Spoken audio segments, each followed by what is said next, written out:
Hello, everybody, and welcome to day 3 of Virtual English for Resumes. Today, I'm going to walk you through two things. I'm going to talk to you about how to use a template to kind of get your resume in order, because that's what a lot of people do, and a template's are fairly easy and gives you pretty much the organization that you're looking for and allows it to look a little bit more professional and whatnot. Keep in mind, you still need to use the entire page. We'll talk about that here in a minute. So we're going to talk about how to use a template to create a resume.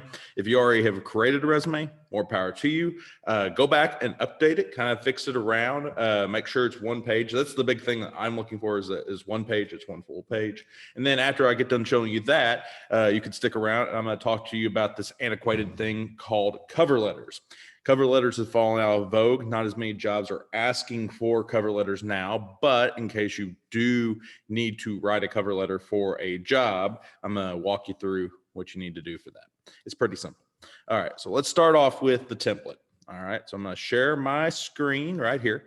So basically what you're going to do is you're going to type in Google Doc templates because you're going to be submitting this via Google Classroom, via Google Docs. So Google Docs templates, you'll click on a template right here. And that will bring you to this. Now, if you're logged in under your school account, you'll see Porterville School District templates. We're going to click over here, and then we'll be with all just the general templates is what we'll be looking at. And you will be looking for not education-based ones. You need to keep scrolling down, and down here, you'll have all these different resume templates. There are about 4 you can work with within Google Docs. If you use a different type of software like Microsoft Office or Apple's Pages, they give you other options as well. That's perfectly fine too. The same concept works as well. So you'll just pick one of these templates that you like the best. So we'll just say we'll go with this one. And it will bring up the information looking like so. You just give it a second. There we go. And you just kind of fill in the information where you need to. This right here these are nonsense words that you can kind of put whatever you want into there. On top of that, like the headings, you can rearrange the headings. You can change the headings how you want because all it is just text. So if you don't want to have your skills, you want to have education first, voila.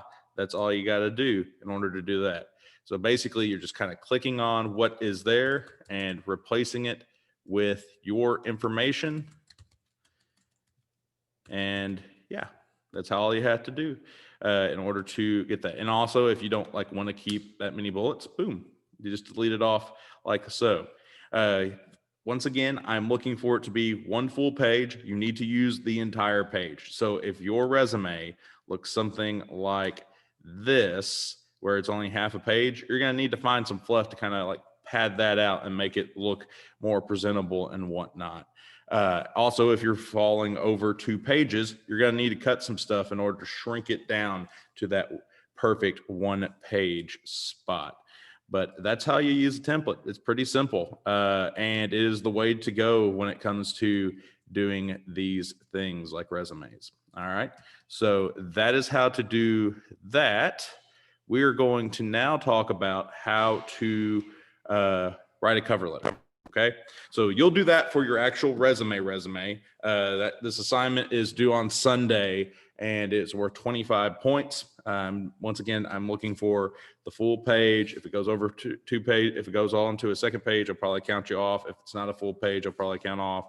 And just I'm looking for as I know I normally don't get too stickler about it, but they talk about how resumes you need to put your best foot forward.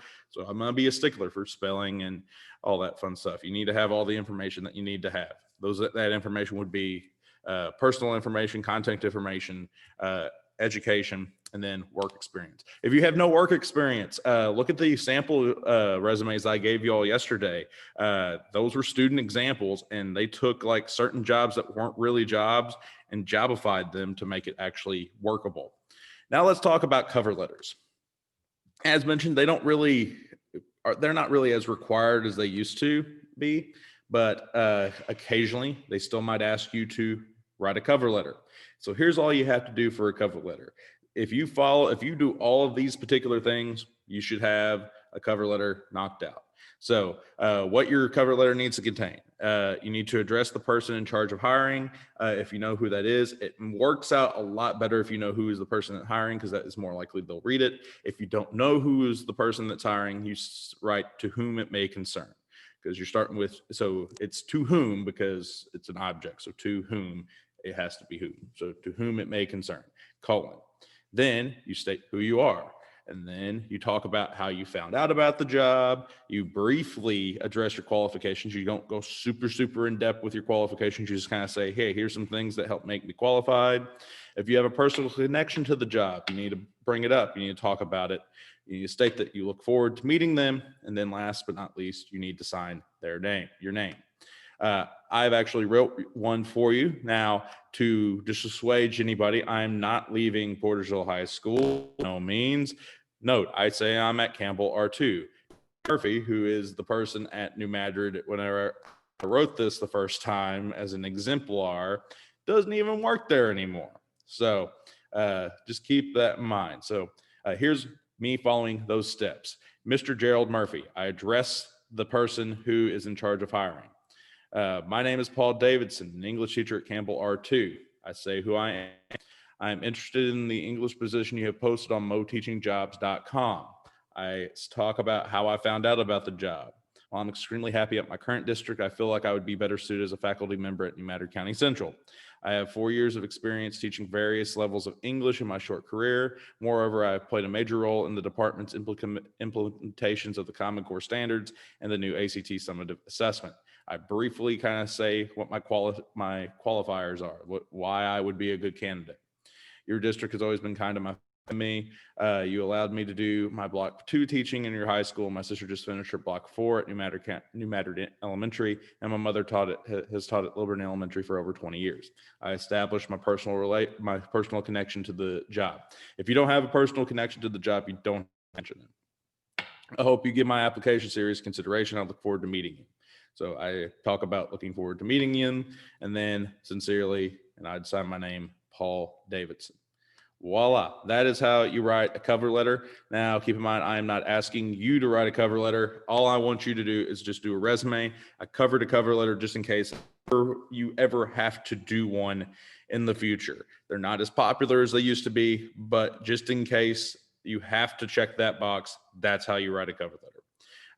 Resume is the main thing I'm looking for. If you've already done one, go in and update yours. If you haven't, get a template, fill out your information, make it sure it's a full page, and that's what's due Sunday. You have today and tomorrow to get that done.